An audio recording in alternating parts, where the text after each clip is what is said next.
Welcome to the Popcorn Talk Network, for the online broadcast network that features movie discussion, news, and interviews. Press 1. Popcorn Talk. We talk movies. Congratulations. On behalf of the Popcorn Talk Network, the online broadcast network for movie talk, and the Schmoes know, you are now a member of the Jedi Alliance. May the Force be with you, always.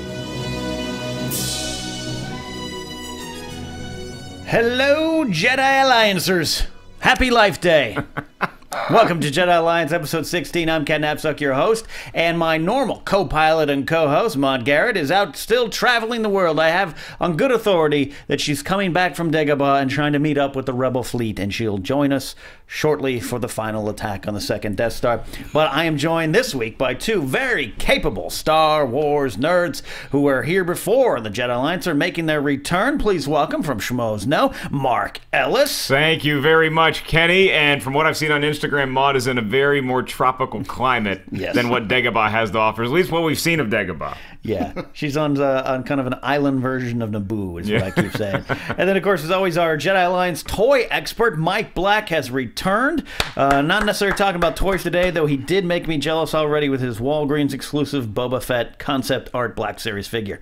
Thanks to the guys at Walgreens near me who saved one for me. I can't believe they sell that at Walgreens. That's incredible. Yeah. Stay out of the Woolworths. Like it's famous for pharmacies not having the best toys on like December 24th when you need to get something for your niece or nephew. That is awesome. You can get serious out of nowhere. Like all of a sudden they were like this, Game of Thrones, Walking Dead, all sorts of crazy stuff. You can get a plastic shovel, a bucket, and a Boba Fett. I know where I'm going on the way home. And some RC Cola if you want to as well. All the stuff you need to hide a murder and an action figure. Perfect. Especially the RC Cola. So first of all, first things first, we here at Jedi Alliance, you notice that there's, of course, been a grand transition. It's a very exciting transition to a bigger world with the Popcorn Talk Network. Now, this week only, the show will be available on the Schmoes Know Podcast YouTube channel and the Popcorn Talk Network YouTube channel, which is youtube.com/popcorntalk. Mark, you know a lot about this. This is an exciting new world in front of us. Yes, this isn't the only reason I'm on the show, by the way, though. I'm here to talk Star Wars, too. But as a schmo, this is really exciting that anybody who is subscribed to the Schmoes Know Podcast Network, make sure you subscribe to the Popcorn Talk YouTube channel, because that's where you can find not only this show, but all the shows that we have that we're under the Schmoes Know Podcast umbrella. We're just going over to the YouTube channel known as Popcorn Talk. Popcorn Talk, let it pop in your head. Yeah, I know a lot of people have been tweeting us questions about it. What does it mean? What does it mean? It just means things are growing, things are expanding. Kind of like Jabba after, episode 1. Things are getting good. So also follow Popcorn Talk on Twitter at Popcorn Talk. Don't forget to follow us at Jedi Alliance SK. We have our Facebook page as well, Jedi Alliance. Our Instagram page, Jedi Alliance, and the Instagram fan page, Jedi Alliance Fans. You were tweeting out, or Instagramming and tweeting out all the social media stuff. I had a land speeder crashing into Jabba the Hutt. And not canon. Kenny didn't take kindly to it. Salacious Crumb didn't seem to mind. I noticed too, Mike, you brought back R2-D2 this time. Yeah, I felt bad about last time because he didn't work, so I wanted to show that he actually is pretty rad. If my young Padawan Maude was here, she'd be screaming and jumping for joy, because that is working in its full power. Last time he had a bad motivator, and he's working now. Uncle Owen! I took him to Tashi's, got him all fixed up. I love that that wasn't the first time the Jawa sold somebody a bill of goods. You know. Yeah. I like their response. Like, you know we're Jawas, you know what we do. Yeah. You don't come out to us and expect good deals. Yeah. We're like the Circuit City of the desert. Yeah, Jawas are known for giving receipts. Yeah. They got a couple droids at connectors, the Radio Shack of the desert. Already been a fun show. Of course, this is, by coincidence, on the day that we're taping, Monday the 17th, this is the anniversary of the Star Wars holiday special, Life Day. Wow, the cartoon. That is right. And since the Jedi Alliance here, we celebrate the greatest saga ever told, we wouldn't want to miss celebrating this, though we're going to probably do a little more detail later in the year, closer to Christmas. Now that's the special that was all in Wookieese, correct? It was basically. like, on Chewbacca's home planet. The plot had to do, now I haven't seen it in full, I've seen it in parts. I've never seen any of it. I've only been aware, but the only thing I know about the Star Wars Christmas special, or the holiday special, is that it was pretty brutal, apparently, to watch if you're a Star Wars fan, and it was the introduction of a young man named Boba Fett. Absolutely, probably the best thing to come out of it. His sequence was animated, and that sequence actually kicks ass. It's really worth checking out. Yeah. Because all the stars did their own voices for it, and it's all this short animated story about Boba Fett, so it's pretty great. The rest of the special takes place on Kashyyyk, Chewbacca's own planet. It's in Wookiee, no subtitles. However, there are like other characters, but this is the 70s. Yeah. B. Arthur gets to sing a song in it B. Arthur, to give you an idea. B. Arthur gets to sing the song. She's the owner of the Mos Eisley Cantina, and it's closing for business. I knew the Golden Girls had something to do. And she's singing this song about so long, friends, and have a good time. Like, it's Harvey Korman's in it.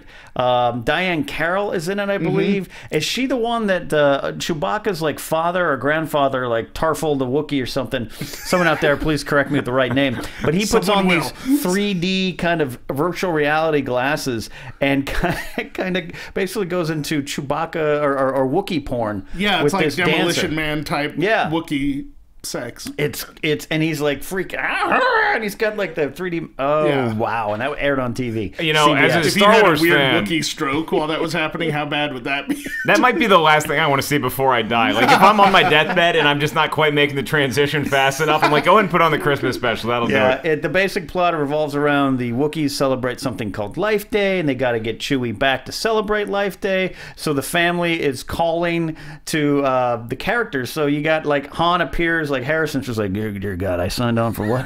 I'm getting Chewie back for Life Day. Oh God, I hope I'm 40 years I'm not doing this still. He's in full-on apocalypse now, Harrison Ford mode. I think Leia sings a song, Leia if I remember sings correct. Oh, I'd pay to see that. The Life Day song, which is, of course, set to the lyrics of the Star Wars theme. I'd much rather have Bill Murray's version.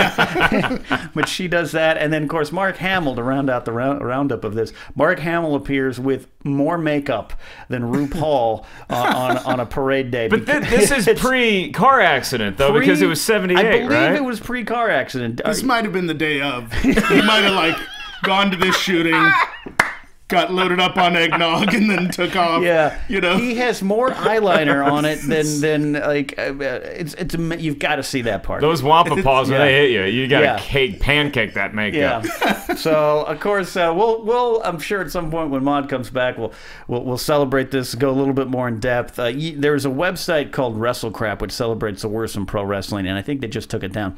But every year they induct bad things from pro wrestling, but every year they do some classic ones, and they inducted the holiday special, and they broke it down. They had clips and everything, and it's I like that it has nothing to do with wrestling, and they were still like, no this is has so to go bad that this has to go into it. So this is responsible for CM Punk happening. Yeah, this is it. He wouldn't exist without this special. Happy Life Day out there in Jedi Alliance fandom. Now, since both of you have been on the show before, we're not going to go into the 5 most important questions. We don't need to. No. We know that you root for Luke Skywalker, and you do the best impersonation of the guy with 12 death sentences.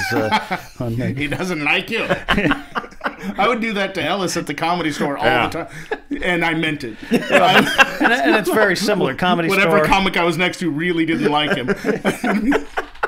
You better watch yourself. With Steve Simone, Ponda Baba, just sitting there like, not really trying to start trouble, but he'd get his arm chopped off anyway. Yeah, luckily Argus Hamilton would show up with a lightsaber and protect me. Argus wearing the same makeup that Luke wore in the holiday special. So we're going to dive into a couple things on today's show. This is going to be a fun show. If you can tell already, we got high energy. We love this here. We're going to go into our favorite questions and plot holes in the Star Wars saga. Now, I want to make sure it's known this is not... We're not nitpicking. We're not attacking. This is part of the fun of being a Star Wars fan. This is done out of love. Yes. It's the conversations we started to have on the playground in 1983. when you're growing up and you're like, hey, but wait a minute. Okay, well, how did it? That's just part of the fun of being a Star Wars It's a celebration, fan. yeah. I mean, also, we all have a comedic background of some point, so we like to poke fun at the things we love the most. So when we're doing this, we're not making fun of Star Wars. We're laughing with Star Wars, not at Star Wars. So I'm Even though Star Wars is unaware that we're laughing at all. And we just crapped on the holiday special for the first 5 minutes. So, by the way, I do enjoy that you wore your George Lucas special shirt here today. We both did. I wear what he wears out in the yard. that's him writing. That's him writing the prequels under a tree near a creek somewhere in Skywalker Ranch. This is him actually interacting with. Okay, no, when you're on Bespin, we need Smoke to come up here. Yeah. The good George. How do I get the kids involved in this one? So to dive in here, I'll start with the first one. Because it was something I was watching A New Hope, episode 4, or as I called it as a kid, Star Wars.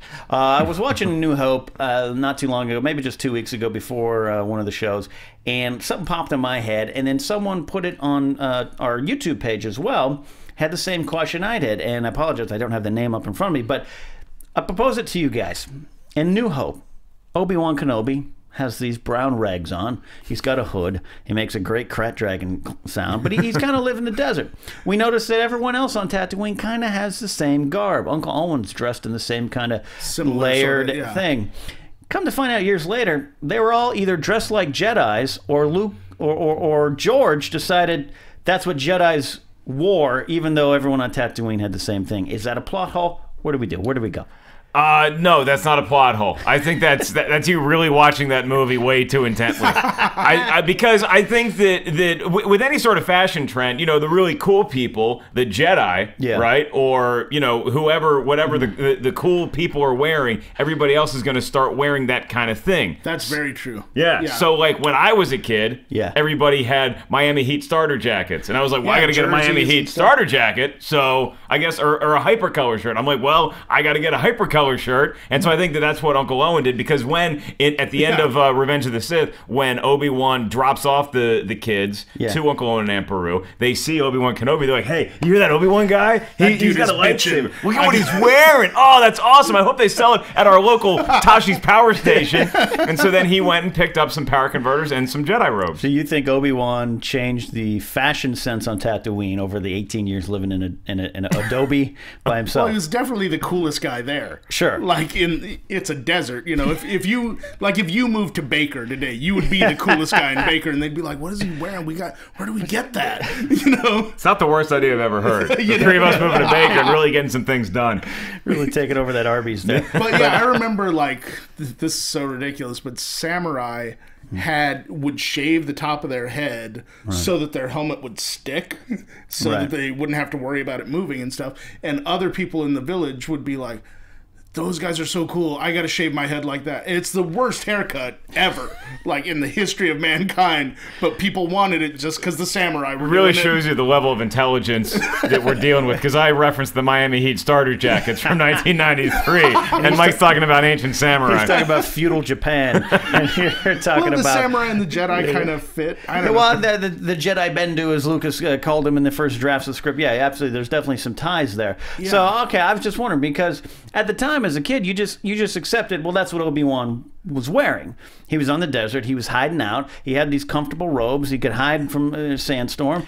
Uncle Owen had a similar thing. Come to find out, Phantom Menace, Qui-Gon and young Obi-Wan wearing the same thing. Yeah. But that was the other thing too. It's like a karate had a gi. Samurai sort of look. Yeah, the karate gi. Yeah. And you see that Vader has his own version of that. It's more evil, and it has S&M stuff too. Yeah. And some stuff from Radio Shack, but for the most part, it's the same sort of duds. And the Emperor has a robe too. Yeah. I mean, look, people want to be comfortable. The fact that they all dress like a late in life Al Davis doesn't bother me. You should wear loose clothing if you're about to wield a lightsaber. A galaxy far, far away has embraced the Snuggie far more than we have. I absolutely would all be on board for dressing like that. If we could start that trend.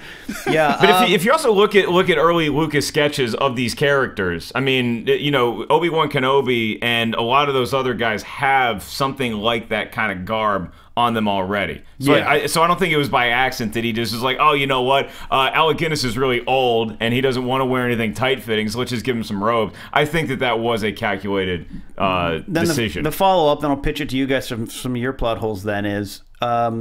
Obi-Wan goes into hiding for 18 years or so, wearing the exact same outfit he was last seen in by anybody. Yeah. So do you think on Tatooine, they were kind of like, oh, you're looking for Obi-Wan? Well, that's him, right? He showed up like that 18 years ago with the lightsaber. That's got to be the guy, right? No, he didn't change his clothes at all, haircut, nothing. You can smell him from here. He's been wearing the same clothes since...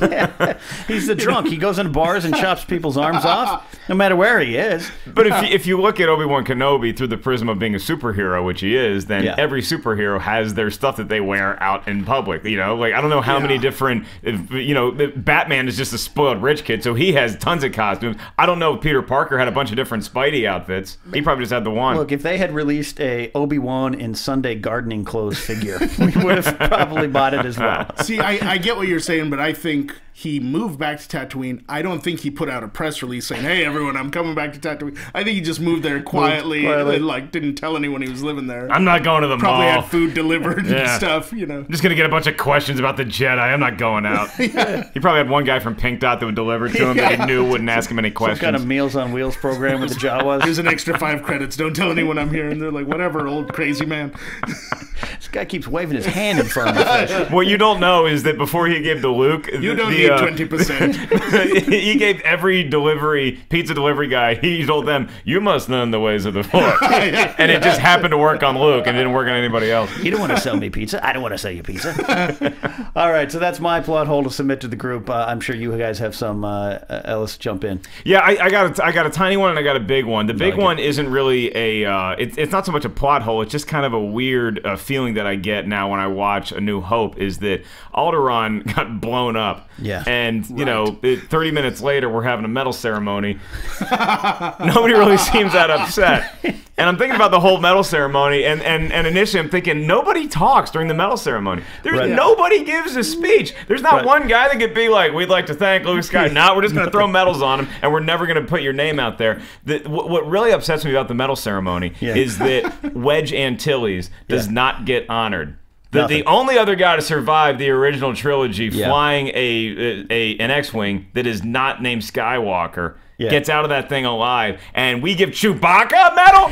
No, Chewbacca didn't get a medal either. Yeah, he was too tall. He just had to sit there. Chewbacca got to walk. He got to walk. He did get to walk. Did get to go on the Walk of Honor. Did Dennis Lawson's character not have enough credits to graduate with the rest of his class? Like, get that guy on the stage. Without him flying down that trench with Luke, Luke does not blow up the Death Star. But maybe, I mean, again, I agree with you here, too. I mean, Wedge is so key to the story overall, especially the next 2 movies that follow. But, you know, he couldn't lock it down. He had to leave. He's like, I can't stay with you. So maybe they were like, way to go. Oh, okay. B plus for effort. So we're going to reward Han, who just took off and ditched us, then decided, I guess I'll be the hero. They're like, wussies don't get medals. We're sorry. I do agree with the thing about the award ceremony. That video that just went viral about a month ago of removing all the soundtrack from the award ceremony. If you've seen that, it's probably one of the best things out there because all it is uncomfortable coughing, shuffling of feet. The droid then Chewbacca growling for no good reason. R2's moving and it's all you hear in the chamber. No one's talking. They're just smiling at each other. Yeah. It's as odd as some of my first dates. Thank God for John Williams and the London Symphony Orchestra. What's your second one there? I also had after the trash compactor, and this is a question that I'll pose to the group. After they get out of the trash compactor, when they're still kind of dressed up as the stormtroopers, and then the next time we see them, it's like they're all freshly showered and they have their original clothes back. I'm like, did they put them in a purse? Did somebody have a bag like that? Particularly Princess Leia, because she's all crappy, and then all of a sudden she gets out of the trash compactor and she just looks kind of glowing again. So I'm thinking, like, is there a laundry facility on the Death Star? Because a lot of those stormtroopers are working a lot of hours. So sometimes it's like when you go to the Fox lot, they have a dry cleaner on site. Right. So you can drop off your clothes. And I'm thinking maybe that they just dropped off the clothes before they went to cell block 1138. What the best part of that is, Luke's wet, his hair's wet, and then he's fine, then he's perfectly coiffed. But So it's not wet with like drippy goo from the trash compactor. It's wet like he just got out of a Pert Plus commercial. Yeah, I like that Mike's now starting. He's just going to play with toys. No. This goes to my theory, but these guys don't have it. The regular stormtroopers have that little case on the back, that cylindrical cylinder on the back. It looks like what Saint Bernard would wear when he's saving people in the Alps. That's where I imagine they keep their clothes for when they're off. They're unmentionables. Yeah, okay, all right. No, good. This is good to know. I mean, again, I'm not just trying to attack my favorite trilogy. I'm asking these questions, and now I feel like it was sufficiently answered. Look, we got to have the key parts of movies, but I would have loved like Obi-Wan and Luke aboard the Falcon and like, hey, where's your facilities? Han's like, oh, down the corner, go past the sabacc table, and then just get it there. So all right, I like that, but that's part of the fun, and that's what Kevin Smith did so well in Clerks, talking about the guys who are just hardworking Imperials on the Death Star. They're just union guys. They're just contractors, and now they're dead. Because they knew what they were getting into. Yeah, that's true. There's these rebels, which technically are a terrorist organization who are attacking these people just working. You really want to break into it. It's like you getting a job on the Gaza Strip. It's like you're bound to run into some trouble. I'm going to sign a waiver here. The money's really good. Well, I bet it is. Yeah. It should be. Starbucks better give us health benefits. We're going to open one on the Gaza Strip. But for me, and I'll pose this to the group too. If you're Jabba the Hutt, which is already, I apologize for making you think about that for a moment, but if you're Jabba the Hutt, the most ruthless guy on Tatooine, as far as you know, why would you send Greedo to do anything? He's terrible, and this is like not a Han shot first thing, because no matter how you slice it, he was terrible. He was. Like, if he got that shot, point blank range, horrible. If he didn't get that shot, still just an idiot. So why would you send him to do anything unless, and this is my personal theory on it, Greedo had pissed you off somehow and you wanted him dead. You wanted it? Yeah. Oh, so you think Greedo and him had maybe a business deal that went south, and Jabba's like, all right, just do this favor for me, then we're square, because he knew Solo would kill him, and Solo still owes him the money, but he got like a free kill. Like, he didn't have to send an assassin to kill Greedo. He's just like, I get rid of Greedo and I get my message out there to Han. Because I think he liked Han. Yeah. I think it was one of his favorite scoundrels, Yeah. Han, my boy. Han, my bookie. Yeah. Like, Who, Han? Jabba. I think he secretly liked him. If you go by the cutscene, it seemed like they were old pals. By the time we get to Return of the Jedi, though, Jabba, I mean, he loves having that. He looks like a kid getting the Millennium Falcon for Christmas when he gets Han Solo in carbonite. Yeah. He loves having that in his sports bar. Because that's the best of both worlds. He didn't kill him, but he's got him all jacked up and stuck on his wall as an ornament, So I think Jabba probably made a bunch of calls to a lot of bounty hunters, and they're all like, "Dude, I didn't put in avails for today," and it's like, "Oh, well, we know that Han's here today, so I'll send the local guy to do it." I think it's a lot of the same thing because the Empire ran into the same trouble. In Empire Strikes Back, the Empire had a casting call of bounty hunters, and everybody showed up, and Darth Vader's just giving him a pep talk like it's a pregame speech, like.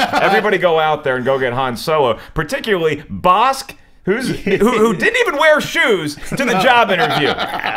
This is the biggest interview of your life. This is the Galactic Empire, and you're not even going to put on boots. And there's Dengar, who clearly had his ass handed to him at his last job. He's got bandages all over. It's like, clearly he shouldn't be up and about. Dengar. Major head injuries. If they give you maternity leave, they should give you some sort of a couple of weeks off for the burns you incurred on your last mission. I always thought, based on Dengar's outfit, it was kind of Stormtrooper-esque with the bandages, that he was just like some drunk Stormtrooper that got kicked out of the academy, and they just sit around the bar like, I was good in class. I'll kill that guy for you. What do you need? Yeah, bounty hunter sounded cooler than mall security. So he was like, I'm a bounty hunter. Yeah, he's the local guy who he had a great game his senior year of football, and he never forgot it. The rest of the town did, but he kept holding on.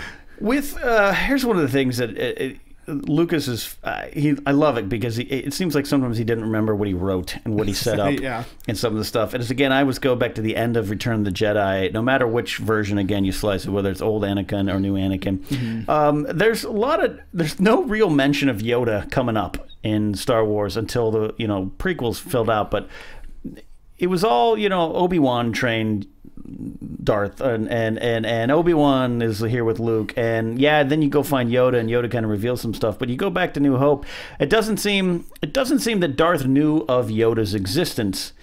We know that's wrong. Yeah. But at the end of Jedi, I was wondering why Darth didn't just look down and go, "Who's this? Who's this little thing?" Because you don't mention it.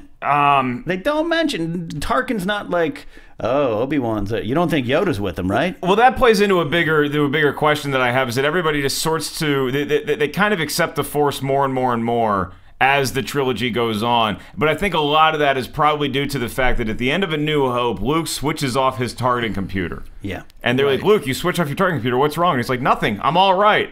And then nobody's like, okay, well, go ahead and turn that back on because this is kind of a big shot you're about to shoot. And then he makes it without the targeting computer. And then I think a lot of people started to warm up to the concept of the Force. Yeah. And then everybody else is like, you know what? I think this is real. Okay. Now, that doesn't answer your question. No, but it was a great point. Well, thank you. Now, I think going off of what you said, as far as everyone knew, all the Jedi had died. Right. You know, like the general public, they all thought, the Jedi are dead. Yoda's walking on a cane in the prequels. Right. Yeah, whatever they believed in, it clearly didn't work out. It's like if all the guys who read The Secret died, it'd be like, well, I'm not going to read that. It's obviously not, all 8 of them work out. Yeah. But then if one guy came back and single-handedly won the Super Bowl reading The Secret, a lot more people would be like, oh, maybe that they weren't full that's of it. valuable. Maybe that. Okay. Which is what should happen with Scientology. Ooh, in about 3 months now. Get ready, kids. But also, you said about, he didn't know who Yoda was or whatever. Did they, I don't recall, did they mention the Emperor by name in A New Hope? No. At any point? No, there's no Emperor. So both of the, ultimate good and ultimate bad guys aren't actually but they do mention the Emperor. They don't say Palpatine or anything. They do say the Emperor will, the line's escaping me. JT, help me. At what point? Because I'll get the line if you tell me the scene. Early on, when Tarkin and Vader, before the first choke, when Vader's still Tarkin's lapdog, they come in. The Emperor will maintain control of the bureaucracy. But you know what else, though? What else happens? Going off of that conversation, they agree that there's an Emperor, but I don't think they know he's Sith. Because they say Vader's the last of his religion and all that stuff, and they're making fun of him. They wouldn't do that if they knew that the Emperor was, Yeah, and again, and that speaks to my previous point, is that the Empire's not going to make fun of this ancient religion once it got 2 proton torpedoes into their tiny little exhaust port. Yeah. Now the Empire's like, okay, Vader, we're sorry, it's real, our bad. Let's regroup, let's send out some probe droids, let's find these guys.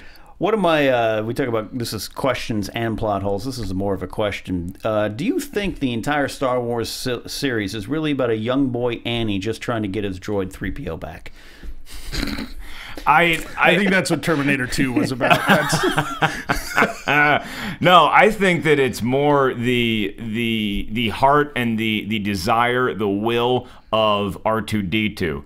Is what the entire trilogy, or the entire 6 films, is really about. Because R2-D2 has the most, one of the biggest plot holes in any of those, is that R2-D2 isn't a good waiter at Jabba's palace in Return of the Jedi. Because anything that droid decides to do, he's going to be great at. So he was either sandbagging it, or that's just crap that they should have gotten out of the movie, because he would have been the best way. He would have gotten the most tips at that palace. That's an excellent point. R2 could make a hell of an old-fashioned, if anyone can. I just always wondered, because once Phantom Menace hits, and here's Annie building his little droid C-3PO, at some point in Empire, when C-3PO is running on the back of Chewbacca, wouldn't have Vader been like, hey, come back here. And come back here. C-3PO was not in the scene when Han runs into Darth Vader when they sit down at dinner, right? No. Because he was already dealing with those little pig guys. Yeah, the Ugnaughts got him. Which is, by the way, one of my favorite scenes in any Star Wars movie is when Han sees Darth Vader, and you just see something click in Han. He's like, I've heard of this guy, and he's not good news. And he takes out the gun, and I just love that showdown between them. It is one of the rare moments of crossover between characters not normally associated with each other. And you... When he pulls the gun, it's like, you're not going to win this fight. like even before you draw. But it's like, what other choice do you have but to at least give it a shot? And I love that about him. That said so much about him as a character that it's like, probably not going to win. Once again, Han shot first in that scenario. There wasn't like a weird lightsaber that missed. Which in that world is the right thing to do. Like if you live in the Star Wars universe, just shoot first. Chances are you're doing the right thing. You imagine like 5 minutes before they came into that dinner, like Boba Fett and Darth Vader, like, look, they might be nice, okay? So don't be an ass right away. They might sit down, we might have a pleasant meal and talk about some things. You just picture Vader the entire time sitting there, food, waiting, just it's like, and then I'll say this cool thing. And then any moment now. He's working on his line. He's like, we would love for you to join us. No, that's not. No, what's better than we would love? We would honor. We would be honored. We would be honored. We would be honored. Boba Fett comes in. We'd be honored. That's a good one. Let me make a note down. I like that. It's what I think Robot Chicken has done so well with the Star Wars universe. Is just really getting into those. Moments. And then on the other side of the door, they were like, well, if they offer us seafood, we're just gonna have to eat it. But I don't like it. But just be polite. I'm a picky eater. I have my blaster with me. Any other questions and plot holes from you boys? No, I think that's it for me. I mean, the prequels raise a lot of questions. That I haven't seen them enough to really feel like I'm confident in asking. Well, like what you were asking about Anakin and his droid. What you remember, like after Episode 1 came out, you still kind of were like, well, this could be salvaged in the next two, right? And you were like, there's other things that could happen. I remember thinking when I saw Jar Jar, I hated that character instantly. I just couldn't stand it. As did society. And it wasn't like a lot of people. It was a slow build for me. It was like no. Like I said no verbally. The first when I saw him, I was like, no. Was it like, no? It was by the first, squeeze me. Squeeze. Yeah. I'm I was out. like, I don't like it. Yeah. But I thought this is going to be so sweet that he's got like all these kids watching this movie and he's got this stupid character that they love and adults hate. When he fully turns and that's the last semblance of his childhood and he slices him in half to start off Episode 3, I'm going to love that moment so much, and it never happened. That's great. Well, there's a lot more. Sorry, that picture of that cosplayer who goes around. I've seen a few of them now, but there was the original guy who has the plate of Jar Jar's head. Yeah, and he's a stormtrooper. That's great. And a cook gear. There's a lot of questions and plot holes now. We're just scratching the surface, celebrating here on the Jedi Alliance. But out there, put on our Facebook page, Jedi Alliance, go and put your own questions and plot holes. Do it on YouTube as well. We'll answer them. We'll get back. We could spend a lot of time talking about it. We do want to move on to other things, but that is the best thing about being a Star Wars fan, is having these conversations. I love this stuff. I live for this. Wondering, hey, where does the Empire get their toiletries from? What they ship those in on a X-wing? What, a TIE fighter? What do they got? Because Maude is out of town, we're not going to be doing news this week. I just don't want to step on her territory. That is Queen Amidala's section, and we did a lot of news last week. There is some news though about possible leaks on the Star Wars Episode 7 teaser trailer. I, for one, I don't want to read it. You? There's some rumors going around that if you want to check them out, you can go to our website, schmozno.com, and read the story.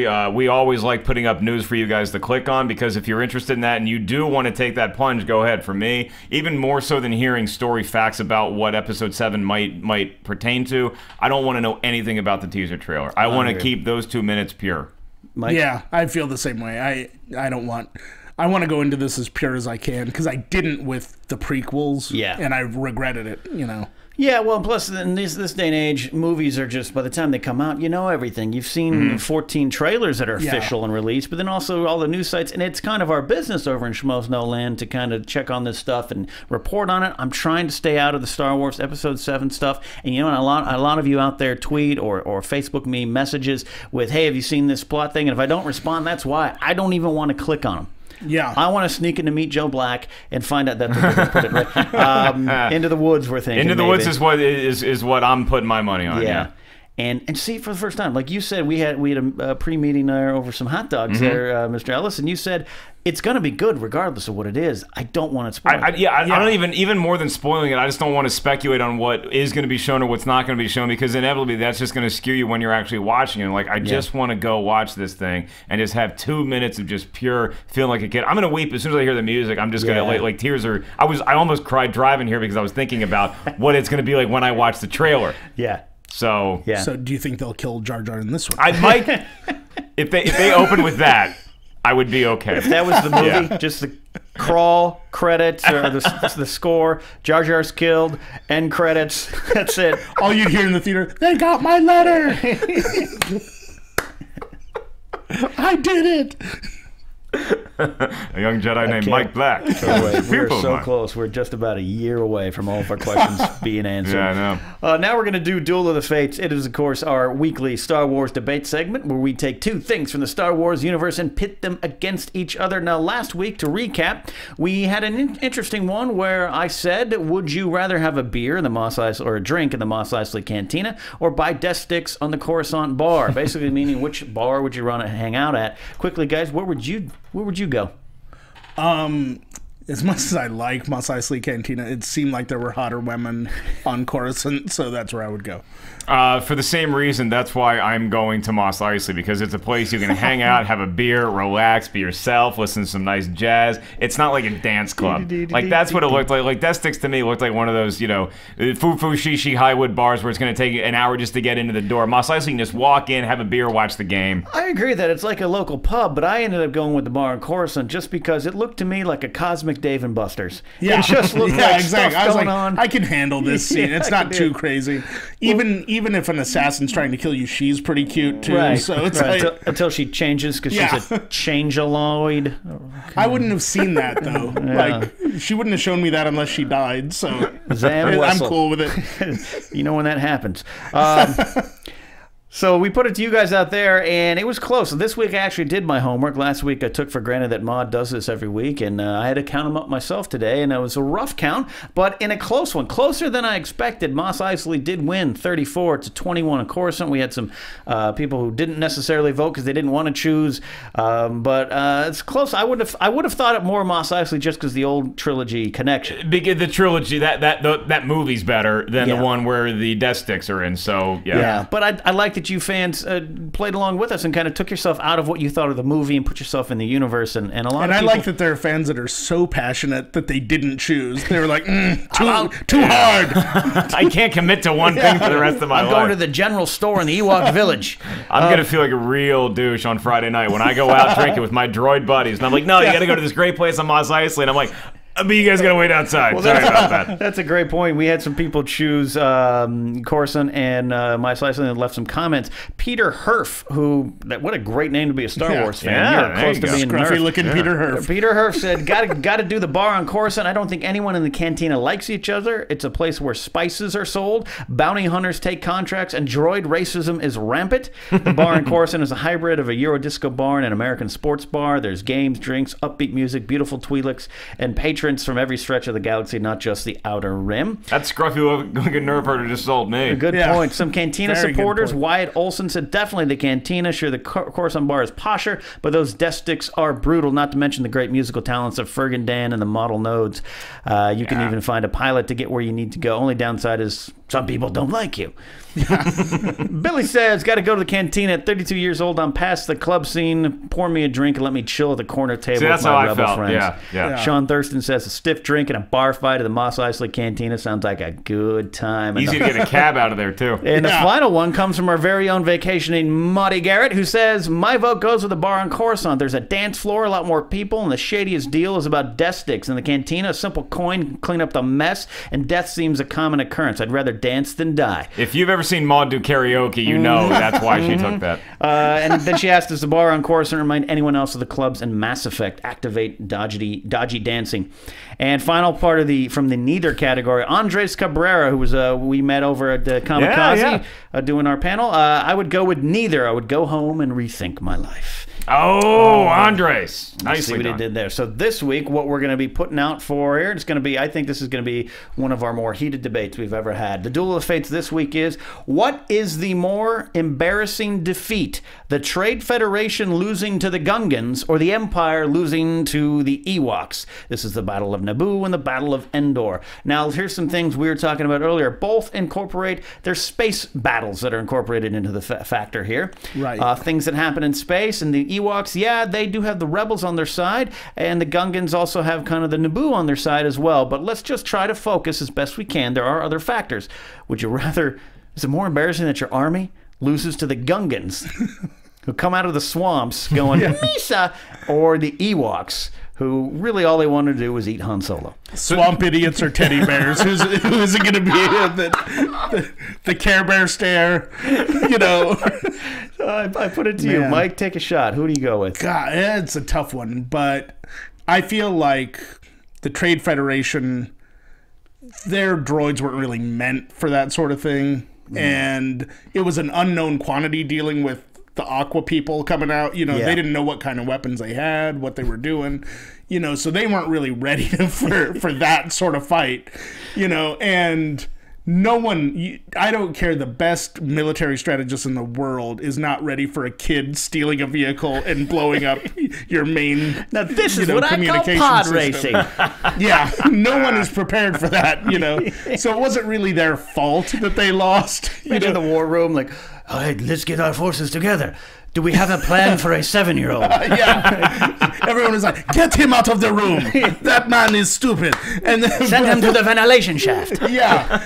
And like, so they just weren't prepared. They were prepared to take Naboo. And they were like, that's all we have to deal with. And then it was like, all of a sudden, fish dudes, sea monkeys come running out of nowhere. And they're like, what the hell is this? That's an excellent point, because up till then, the Naboo and the Gungans weren't working together. Right. We should not want to work with a Naboo. Yeah. So, and then the Naboo only had a volunteer security team. Yeah. It was a bunch of like old guys going, yeah, they were like, we got this. I'll grab a bucket. Yeah. Like, you know. This is not a problem. One of them's dressed like Mario. We're set. We can, you know. We got this. But then, like, the Empire, they were an established force to be reckoned with. They had dominance over the galaxy. Right. And teddy bears killed them with spears. To me, that's demoralizing. That's as bad as it gets. It's tough to go to the bar afterwards. Yeah. You're like, hey, we took a loss, but it was a good game out there. Yeah. It's like, the first Death Star, that, you know... Fine, they weren't ready for that. That's the most embarrassing of any of them. You know, that's the most embarrassing event. You're literally 2 meters away. Took 21, from total universe years domination. to build. 21 years to build the first Death Star. It's gone in an instant because of an exhaust port. Yeah. Yeah. No welders on the team going to put up a patch over that, you know. Well, we got that part in, but we can't make it happen until Thursday. So. Where do you come in, Alice? You know how to put together a good panel, Kenny, because I am in total disagreement with Mr. Black over here, and I will tell you why. Is because the Trade Federation is the more embarrassing loss, because the Gungans were, they had warlike qualities about them already. They seemed like they knew how to fight, they knew how to stick together. Plus, you have the 2 bravest Jedi on there that are being distracted by Darth Maul the whole time, so they can't get involved in any of this other stuff going on. Plus, the fact that literally a 7-year-old kid is the entire team in outer space. At least in Return of the Jedi, there was a lot of contributing factors to them out there. So that I kind of give that, like, the Empire, that could have gone either way. Now, when you're talking about the Forest Moon of Endor, that was kind of like the Empire's Vietnam. Yeah. Okay, because it was an unfamiliar get into a land war terrain. in Southeast Asia. They got into it, then that's like the jungle, and they just didn't know how to, like, you know, get on the terrain. It was a weird thing. The Ewoks knew that. But your main base, your main hub for your Death Star, you're going to put in Vietnam that you don't know anything about? Because they didn't know that there was any indigenous creatures that had spears or knew how to braid hair. That's the hubris of the Emperor. He's like, yeah, we got this. We are the only Imperial army in the galaxy were good. Yeah, plus, and I mean, they were working with the new Death Star, not the old classic Death Star. Yeah. This new Death Star was like, this is Coke 2, and it hasn't even been finished yet. It's like, well, we got some carbonation, and that it fizzes. That's all we can do. Again, speaking to the arrogance of the Emperor, I mean, even towards the end, he's telling Luke, "You're a pitiful little band." Like, he just thinks that some guys are like, "Hey, you guys want to go fight the Empire? Yeah, let's do it, man." Yeah, it's not an Old West posse, okay? We got a lot of people. You and your hippies have no effect on us. You guys want to go have a sit-in over down at the shield generator, man? Like, and the Empires, or the Rebels actually have a fleet, and then you add in these I remember furries. being young with your dancing and your rock and roll. It's Han and Chewie with a guitar, just singing "End This Senseless War." Yeah, so you're saying it's more embarrassing to lose to the Gungans then? Absolutely, 100%. And the Ewoks, they're fierce, they're warlike when they need to. Cute things can also be fierce. Look at Tony Parker. You know, adorable things can also be really, really warlike when they have to be. I'm saying, for my vote, I'm break the tie here, Ken. I'm gonna go. It's close, and I knew this would be a fun one, and I know out there on Twitter. Don't forget to join the conversation at Jedi Alliance SK and on the Facebook page where we'll post this up after the show. I'm gonna go in a close one. I'm gonna go with the Gungans. Yeah, I knew it. I knew. JT, if you could bring up the that picture right there, when you lose a battle, secret weapon. When you lose a battle to this guy, Jaja, use the blue ball, and he doesn't even know what it is, and he trips and flips and flops, and a whole single-handedly kills 20 of them with sheer stupidity. Right here, and if you're on iTunes, I'm putting the scene where Jar Jar trips and ends up. He tries to hide, and he goes under the carrying case or the carrying trailer of all the blue balls, which is one way to win a war. Yeah, and just defeating them with blue balls is not a good thing either. I think at one point Rick McCallum told George, "Hey, your primary weapon is blue balls. You're giving the audience the blue." No, you do understand. No, okay. I think to me that's the most embarrassing. Look, the Gungans knew how to fight, so it's not embarrassing to lose to them. I agree with Mike. That's an excellent point. Mm-hmm. When they came out of the jungle, which was, by the way, the best part of that trailer. Yeah. When they came out of the jungle, it was like, oh wait, what do we got here? Oh, their team, Boss Nass and his guys are teaming up. The Ewoks, they knew about the Ewoks. Empire knew about. They knew they had some danger. They're like, there's some tree houses down there, and that's about it. I think we're fine. Yeah. We'll just lie in there. But to lose here on those fields, when you've got this on hapless, those blue ball splattered fields. Yeah, that's what I say. It's the most embarrassing defeat. So we're gonna put it out there to you. Yeah, that picture does make an excellent point. That ought to be the recruiting poster for the Gungans. Are you a complete idiot? The Gungans want you. You got an idiot on the ground, then you have an idiot in outer space, because I don't care how many midichlorians the kid has in him. He's 7. You should not lose to Kevin McAllister in an outer space battle.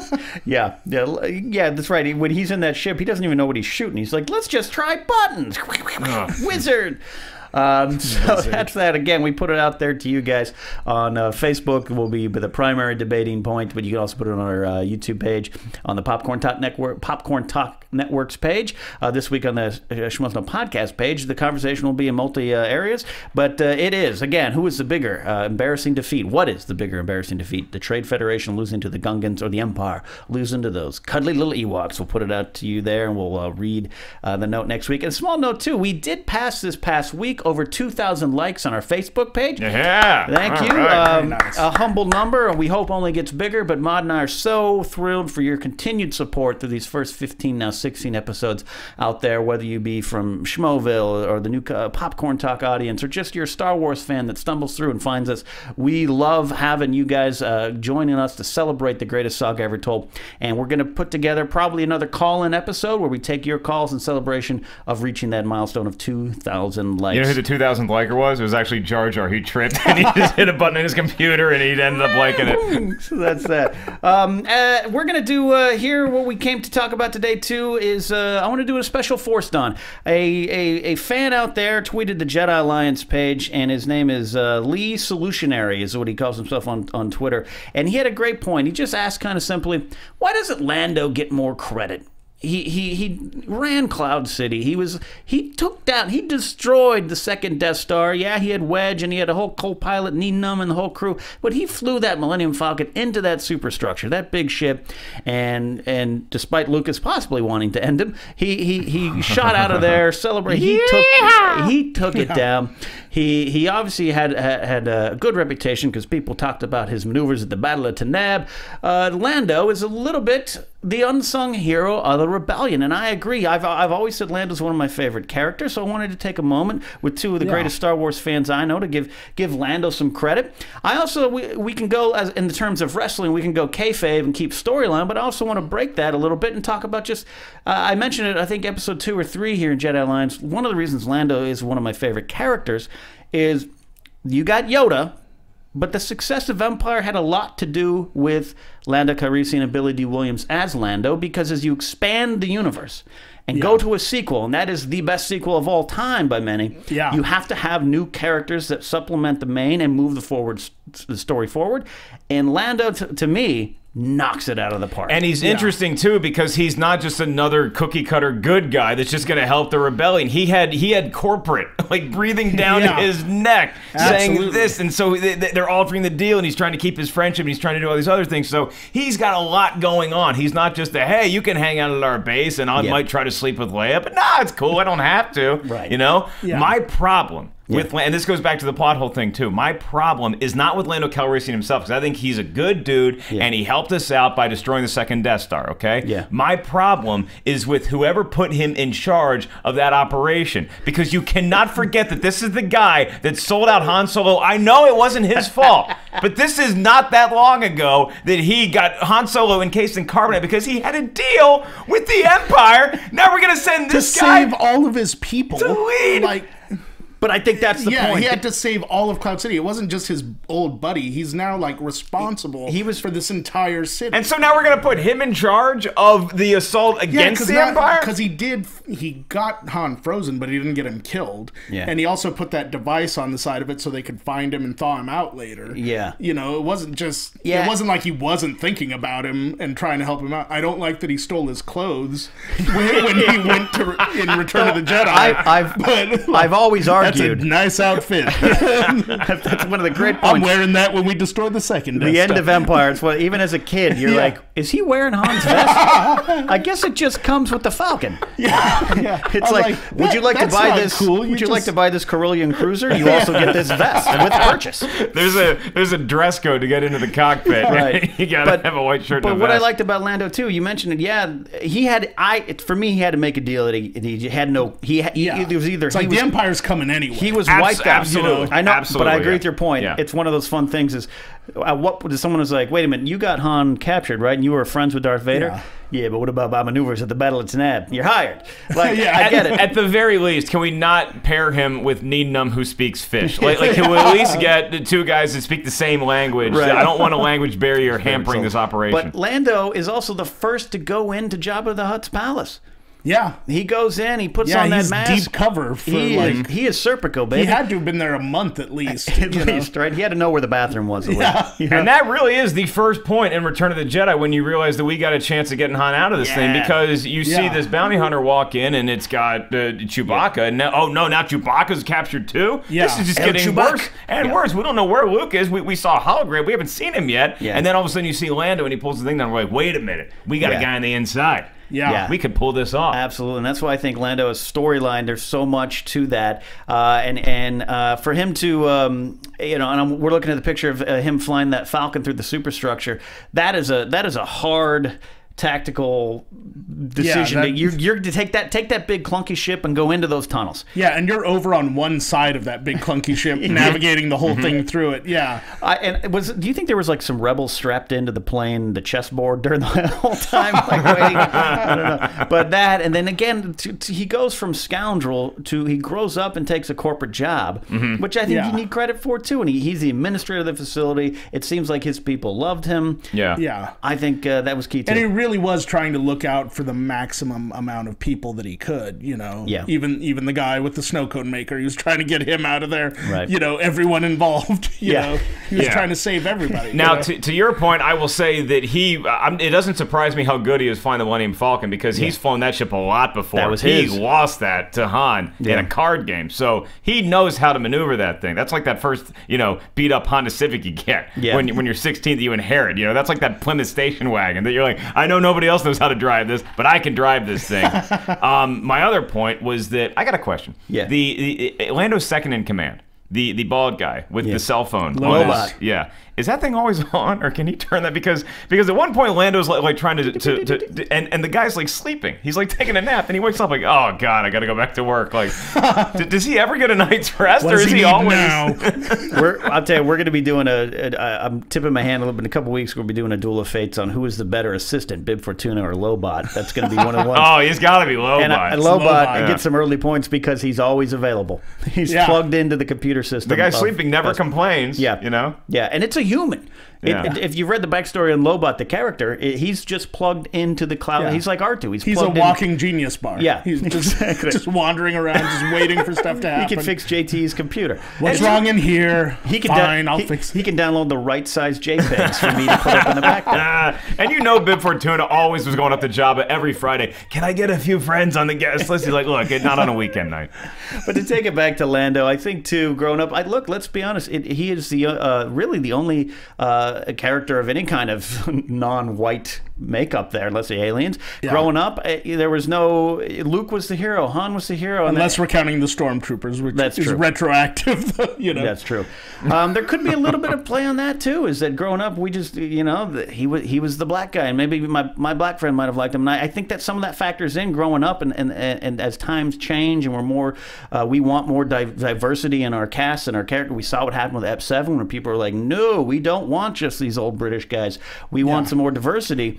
Lando was the first one to break through that too in the space universe. Yeah, and I think as long as it was for fans of the universe from 1980 to 1983 to wonder if Darth Vader was really Luke's father or it was a ruse, it was a longer wait for black people to be like, wait, is Lando going to be a good guy? Please tell me he's going to be a good guy at the end of this thing. But that was one of my favorite moments. Again, I go back to when I was a kid watching 7 or 8 years old, watching when that moment when Chewie's choking him and he's like, we could save Han. I'm like, I literally was like, I knew it. He's I was like learn how to pronounce your friend's name. That's true. It's not Han. It's clearly Han. Got to save Han. Yeah, but I just love seeing Lando for the first time. I love seeing how cool he was. I love the relationship that he had with Han. When it's a relationship you have with your old college buddies. You give each other a lot of crap, and it's like, how you doing, Mike Black?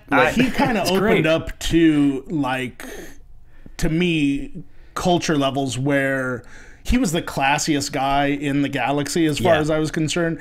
And I thought, okay, they haven't shown us Coruscant yet, but I bet everyone there is closer to him than to all the people we've seen so far. Yeah. And again, to go back to your point too, I know you're probably half having fun with it too, but the fact that he did make that deal and he knew he had to correct it, not just there, he put the tracking device on hands, carbon freeze. He's the first to go in. He's gonna, unlike Han, who took the money and ran in New Hope and decided, all right, Lando's like, there, I'll lead it. I'll lead it. From Lando's perspective, I love that mentality of, no, I need to be the guy to redeem myself and and I'm going to take care of this thing for you guys. From a rebellion standpoint, I know you have limited options, maybe not the best call, but it worked out okay in the end. I'm sure there was a debate between like Mon Mothma, Crix Madine, Akbar, all sitting around going, but wait, no, this is the guy from Cloud City? I don't know. He's a trap.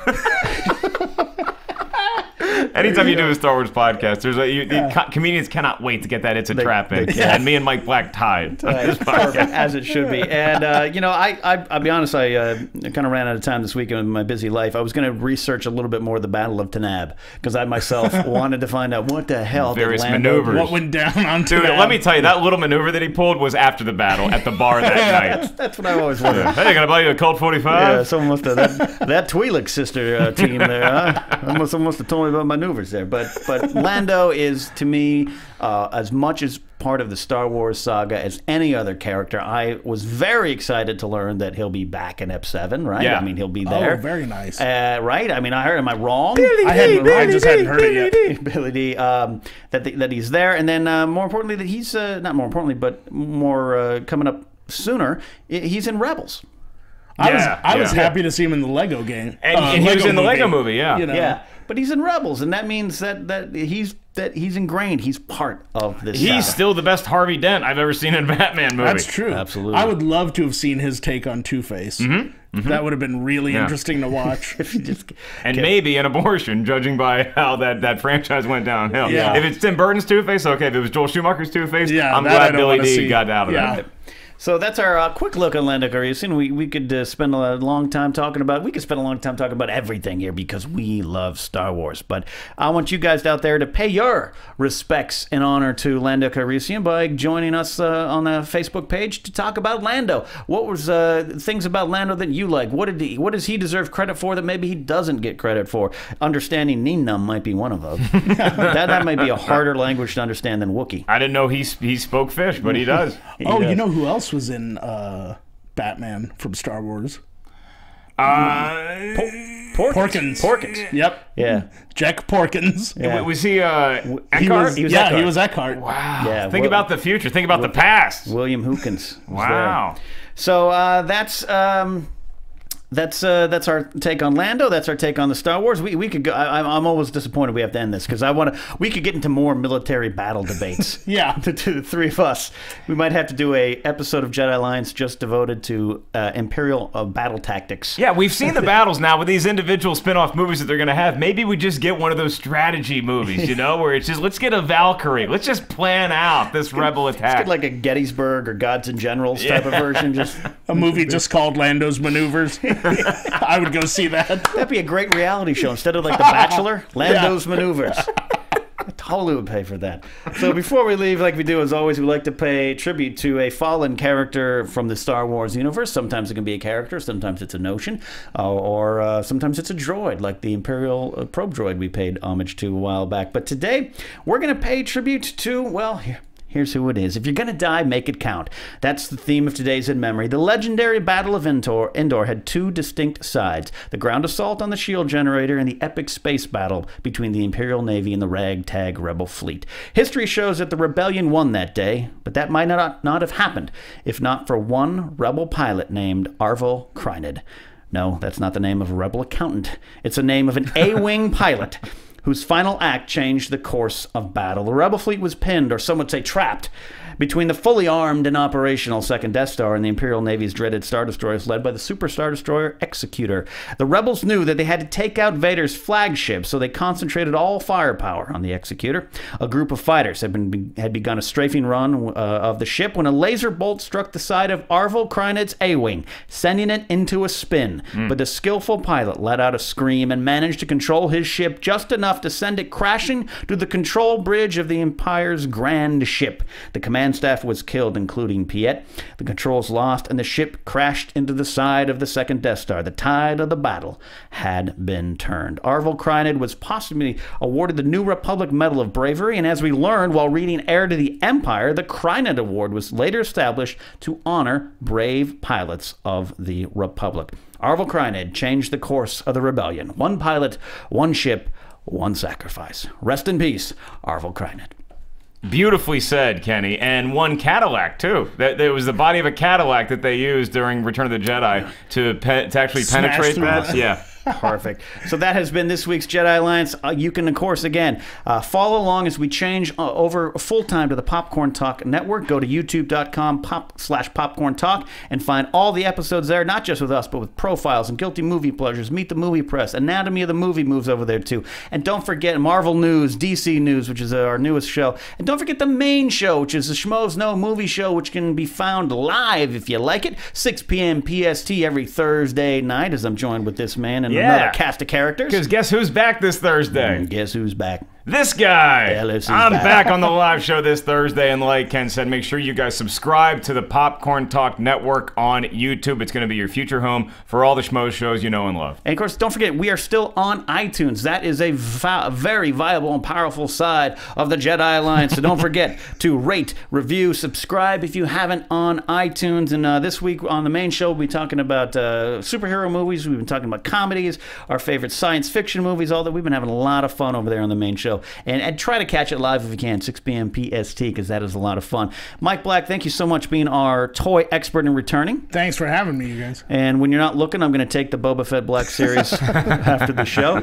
Mike, where can they find you on Twitter? At Mike Black Attack for that and for Instagram and Facebook. Yeah, you hear that? You get that? He has an Instagram account now. Mike Black Attack, I will remember in the future, and he's also one of the funniest comedians you'll ever see when you see Mike Black live. Very true. Maybe on a Absolutely Friday night, go out to the Comedy Store bar on the patio there, and this man will say, I don't like you.